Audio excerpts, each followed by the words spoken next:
Hello and welcome to Sitting Down with Schneider. Today is April the 25th, and today we will be going back to New York and we're going to be sitting down with Will Detlefsen. Let me bring Will in right now.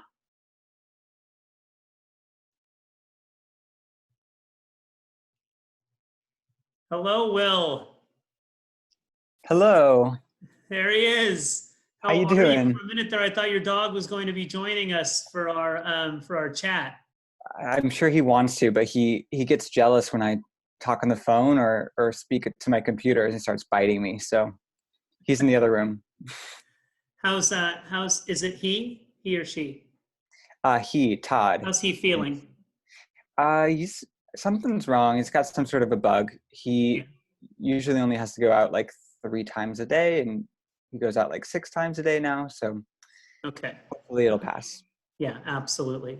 Hey, Will, before we move on any further, are you okay with me recording this and popping it onto my YouTube channel? Sure. Excellent, excellent. So, Will, before we move on with anything else, can you tell us a little bit about yourself, who you are, what you're involved in? Sure. How many people are in this room? It's just me. Oh, it's just you. Yeah, Okay, it's great. just So me. It's sitting down one-on-one and just chatting a little bit. oh, got it. I thought there was going to be a bunch of high school students in here. Understood. So who am I? I guess. Yeah, like what are you involved in? What are you doing out in New York? A little bit about maybe I don't know what you've done in the past. Just let the anyone who decides to watch let them know about who is Will Detlefsen. So I grew up. Uh, I mostly grew up in Brentwood, and I moved there when I was 11. So I started at Edna Hill, and that's how I met you, and was doing theater. I've been doing theater since I was 9, acting in shows, almost all musicals, and then in high school I started directing, and I always knew that I wanted to move to New York City. Even before I'd like been to New York City, I knew that I wanted to move there. So I only applied to NYU. Early decision, I got in, which was awesome. And I moved here when I was 18. And I've been here now about 10 years, aside from like a 3-year stint at grad school in San Diego. So yeah, I in high school I went to Liberty. I directed a play every year, 2 plays and 2 musicals, which I know that you've seen. And and since graduating NYU, I've just been honestly like working the career. Like it's sort of a long game thing. It's applying for a lot of fellowships and residencies and creating your own work and self-producing and trying to be in the rooms with the people who uh, have hiring ability and can get you connected with other artists. So it's just a lot of networking. It's a lot of um, time and effort, but I love it. It's all that I've ever done. Um, Thank you for sharing that with us. And so just based on what you said right there, what you're talking about, the networking and the I'm not going to say the grind because it's if it's something you love, it's not a grind, but it can be grinding, I'm sure. How has this current lockdown, this pandemic, influenced just the whole process? You know, how are you dealing with this during the pandemic? Um, I feel like I'm dealing with it the best I can. Um, I I was in the middle of directing Cat on a Hot Tin Roof at NYU. Actually, it was in the second week of rehearsals, so that was canceled and with no sort of postponement in sight. And I had about 5 other jobs, all directing jobs that have been canceled. And it was shaping up to be my best year yet. Like the sort of most directing jobs, the biggest financial payoff, and some of the sort of the more professional gigs. So it hit hard when I realized that everything was canceled, and I'm not going to lie or sugarcoat it. It still hurts. Though do feel lucky that I live, in my apartment with a dog and my husband and my family is healthy. and I'm able to pay my rent because I have savings. So I don't feel like I'm in as bad a shape as a lot of people. But so what I basically, I sort of have lost the inspiration of theater, of like living in New York and not being able to go see theater. It doesn't actually make any sense to me. Like, why live here then? The rent is so high, the apartment's so small. What's the point? So the things that I am consuming are things that are not related to theater. I'm not really reading plays, and I'm not watching online theater.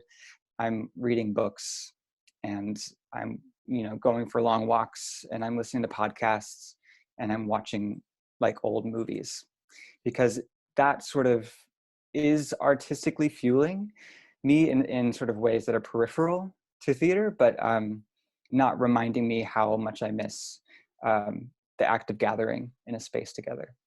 Very interesting take on it. So kind of being, you love it so much and want to be so immersed, to separate until you can again immerse yourself back in.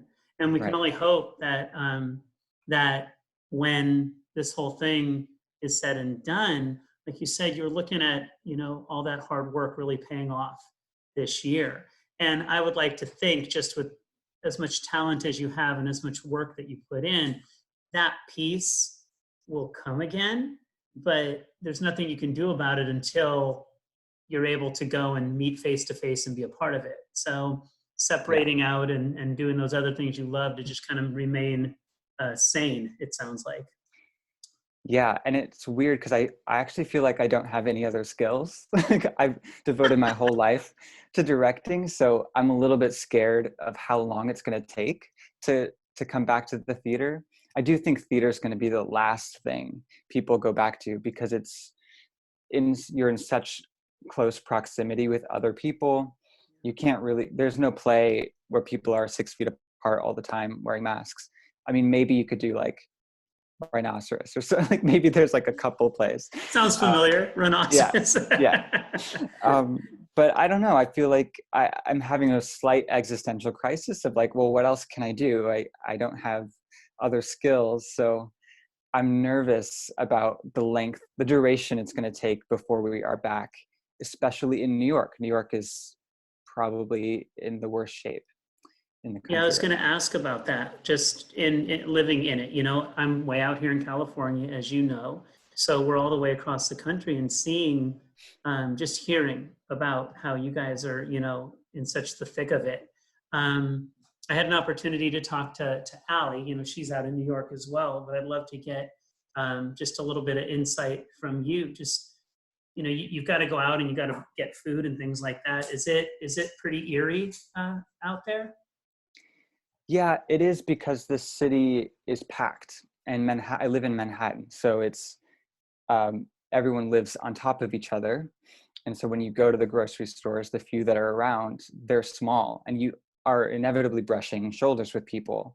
And every time I feel like nervous. I feel like this, that you have to sort of change your clothes when you get home. We disinfect all of our groceries. I'm also a runner, and we live like right on top of Central Park, and I like want to go outside, and I want to go enjoy it, and it feels like you have to stay inside. It's the more responsible thing, because if I'm healthy, I don't feel any symptoms, but um, easily could be a carrier. So like, it's more dangerous for me to give it to somebody who's at risk than for me to get it, perhaps. So it just feels, yeah, it feels like a movie. It feels like an apocalyptic movie that I would have said, this is unrealistic. Unreal, right? Unreal, Yeah. surreal. Another way we've described it, just the idea of it is just, it does. Patty and I'll talk about that all the time. It's just, it feels almost surreal. Yeah. Yeah. And because, and then like you mentioned, you don't know where that ending is going to be, where is that? And so that's where it's so nerve wracking.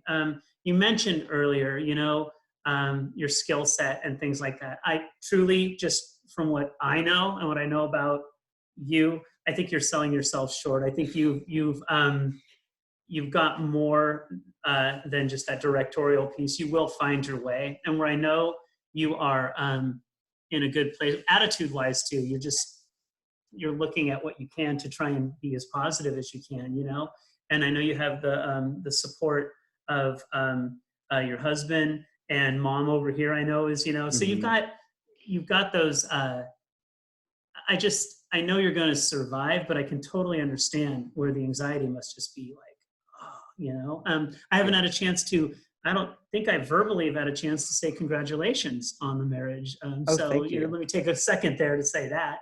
Yeah, I think I that's feel really so really cool. grateful that we honeymooned in Rome and Florence. So I'm like really grateful that we did it in October instead of like all the people whose weddings are canceled. I mean, the sort of despair is sort of absurd. You almost have to Yes. laugh because, you know, prom's being canceled. If you're a valedictorian, you can't do your speech. First year of college, maybe online. I mean, Online. there's Yeah. so much to be sort The of, dominoes that are falling, like they just did chorus line at the high school.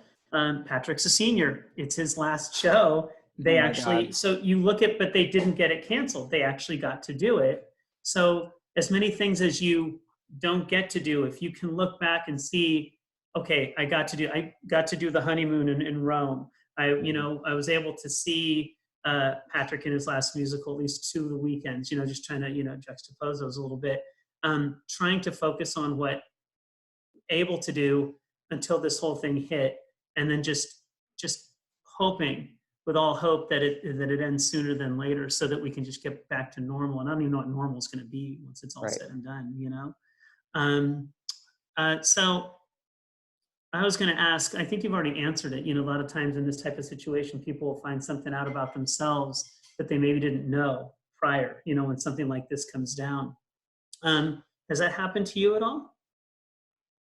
Um, I guess I sort of knew this about myself, but it's sort of magnified in this time in that I have to be productive and I like this sensation of feeling busy.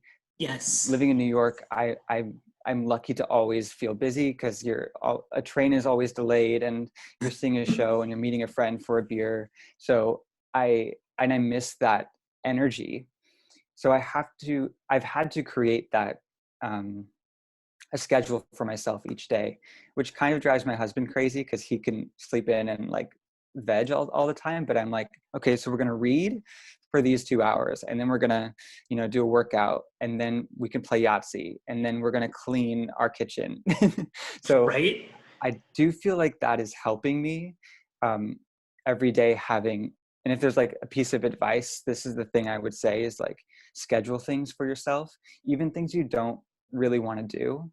It's good to be like, okay, tomorrow I'm doing laundry and I'm going to start with that. And once I do laundry, then I can make cookies, you know, because then you can reward yourself. Yeah. Um, Reward yourself and have something to look forward to. Who'd yeah. think that getting to do laundry was the thing you got to, oh yeah, tomorrow's laundry day. Woo!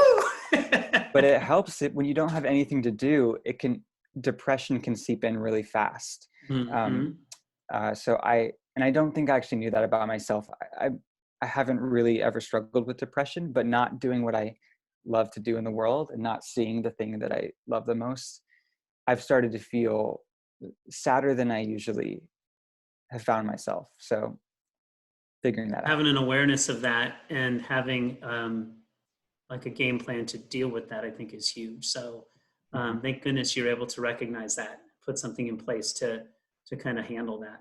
Hmm. Well, I don't want to take up too much of your time. Usually, I do about 10 to 15 minutes, and I'm sorry if I caught you off guard with the That's format a okay. little bit, but it was just, man, so great to be able to just sit down and talk to you and see your face. It's been It's quite a good to see while. you. Yeah, Yeah. absolutely. And just to hear what you had lined up is just so exciting because I know this is going to lift. And I know you're going to have those, as you referred to it, those successful years, both artistically and financially. And it's going to be so cool to see that all come to fruition because, I've taught a lot of kids over the years, and you're not a kid anymore, but just what you do, work ethic wise, the way you approach and analyze deal with things. I just really appreciate you sitting down with me and chatting, because I think a lot of people can actually learn from even just this little 10-minute chat. So thank you Good. so much for doing that, man. Thank you. It's so good to see you. I will. Thanks for doing this. I will say hi to the fam. I know they're all going to want to, Yeah. yeah, Good. absolutely. And yeah, just keep on plugging away, okay? Yeah, you too.